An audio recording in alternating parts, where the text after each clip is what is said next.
Myslím, že ani ne. Já jsem vždycky moc nechápal, ne, co lidi vždycky dělají celý den, ne, že jsou připojení.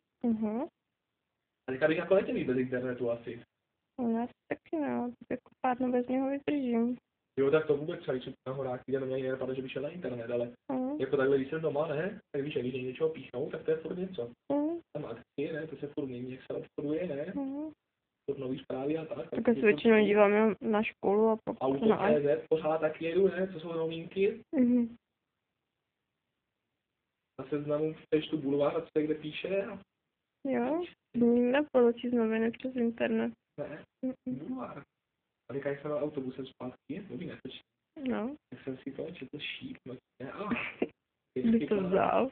To mě dodali v autobuse, víš? Jo. A já jsem si rád četl Lidovky, ten už nemají hospodářství, víš? Jsem si vzal ty a to mě úplně pobouřilo. To moc tak to, já nechápu si dobře koupit blesk, jako.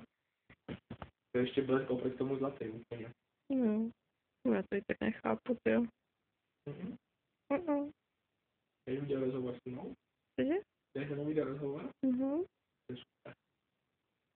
Můžeš dělat. Se koukáš mu 10 minut. Cože? Budu koukáš mu 10 minut. Super. Cože? Jde na internet třeba. Můžu třeba na YouTube? Tak jo. Je to vkládání. Já taky no. Je nevkládá, ale Karel tam vkládá třeba. Jo. Leží ty auta. Mu to pošleme, tam loží. Jo? No já si víš, že? Taky to má rozlišení vůbec. Nevím. Na video, protože já když dělám video na svém telefonu, tak je to úplná bída. Tady taky. Je to taky bída? Ne?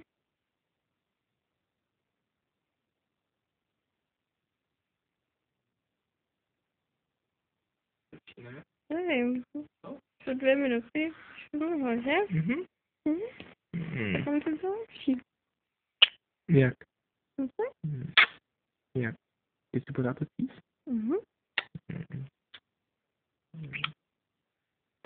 Počkej, ještě. Jednou. Proč? To jsem mohla tam, že? Zarevozíte z kamera. Jsem se natočím. Spícího?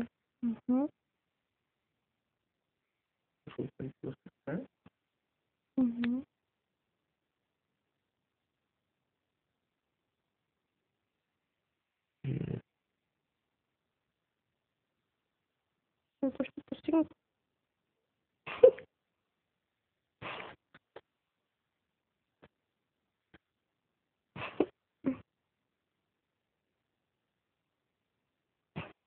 Nevím,